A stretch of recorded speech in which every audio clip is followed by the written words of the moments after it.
నమస్తే, welcome to viewpoint. ఇరాన్పై America ఆంక్షల కారణంగా ప్రపంచవ్యాప్తంగా ఉన్న పలు ఆర్థిక వ్యవస్థల్లో ఆ దేశానికి చెందిన భారీ మొత్తంలో నిధులు నిలిచిపోయాయి. ఈ నిధుల ఖచ్చితమైన విలువ స్పష్టంగా తెలియకపోయినా కొన్ని నివేదికల ప్రకారం వాటి విలువ సుమారు $124 బిలియన్ నుంచి $167 బిలియన్ వరకు ఉండవచ్చని అంచనా. ఈ సమీపజేసిన నిధుల విడుదల ఇరాన్, అమెరికా మధ్య గత చర్చల్లో కీలక డిమాండ్గా ఉంది. అయితే ఇటీవల కుదిరిన అవగాహన ఒప్పందం కూడా ముందుకు సాగలేదు. ఇటీవల ఎర్ర సముద్రంలో సౌదీకి చెందిన 2 చమురు నౌకలపై దాడులకు యెమెన్లోని హోతీ తిరుగుబాటుదారులు బాధ్యత వహించారు. హోతీ అధికార ప్రతినిధి యాహ్యా సరి మాట్లాడుతూ ఎన్సీలియా, లైలా అనే 2 సౌదీ నౌకలను లక్ష్యంగా చేసుకున్నట్లు తెలిపారు. సౌదీ రవాణా అధికారులు కూడా ఎన్సీలియా నౌకపై దాడి జరిగిందని, బాబ్ ఆల్ మందేబ్ జలసంధి వద్ద నౌక ముందు భాగంలో మంటలు చెలరేగినట్లు ధృవీకరించారు.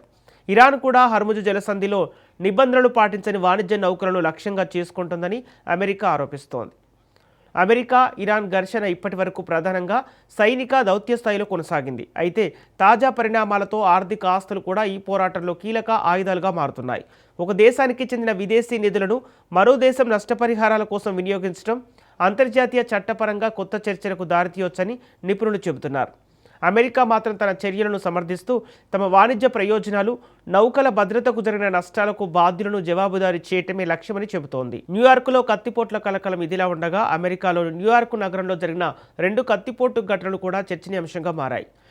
మాన్ హోటల్లోని ఆప్వర్ వెస్ట్ సైడ్ ప్రాంతంలో 2 వ్యక్తులపై దాడి చేసిన 51 ఏళ్ల వ్యక్తిని పోలీసులు అరెస్ట్ చేశారు. దాడి సమయంలో నిందితుడు అల్లాహు అక్బర్ అని నివేదించినట్లు ప్రత్యక్ష సాక్షులు పేర్కొనడంతో ఇది విద్వేష నేరమా అనే కోణంలో పోలీసులు దర్యాప్తు చేపట్టారు. అయితే ప్రాథమిక విచారణలో నిందితుడి మానసిక ఆరోగ్య పరిస్థితి కూడా కారణమై ఉండవచ్చని అధికారులు వెల్లడించారు. దాడిలో గాయపడిన 2 బాధితులు ఆసుపత్రిలో చికిత్స పొందుతున్నారు. వారి పరిస్థితి ప్రస్తుతం నిలకడగా ఉన్నట్లు పోలీసులు తెలిపారు. ప్రపంచానికే ప్రమాదకర సంకేతమా? ఒక దేశానికి చెందిన స్తంభింపజేసిన ఆస్తులను మరో దేశం తన ప్రయోజనాలకు వినియోగించడం అంతర్జాతీయ ఆర్థిక వ్యవస్థలో కొత్త వివాదాలకు దారితీసే అవకాశం ఉంది.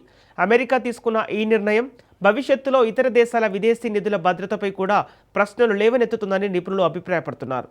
ఆస్తుల స్వాధీనం వంటి చర్యలు సాధారణ పరిణామంగా మారితే ప్రపంచ ఆర్థిక వ్యవస్థలో నమ్మకం, పెట్టుబడుల భద్రతపై ప్రతికూల ప్రభావం పడే ప్రమాదం ఉందనే ఆందోళనలు వ్యక్తమవుతున్నాయి. ప్రపంచానికి పెరుగుతున్న సవాళ్లు ఒకవైపు, ఇరాన్ స్తంభింపజేసిన నిధుల వినియోగంపై అమెరికా, ఇరాన్ మధ్య మాటల యుద్ధం కొనసాగుతుండగా, మరోవైపు అమెరికాలో భద్రత, విద్వేష నేరాల అంశాలు తెరపైకి వస్తున్నాయి. తాజా పరిణామాలు, యుద్ధాలు కేవలం యుద్ధ రంగానికే పరిమితం కావని, అవి ఆర్థిక వ్యవస్థలు, అంతర్జాతీయ నిబంధనలు, ప్రపంచ భద్రతపై కూడా తీవ్ర ప్రభావం చూపుతాయని మరోసారి స్పష్టం చేస్తున్నాయి.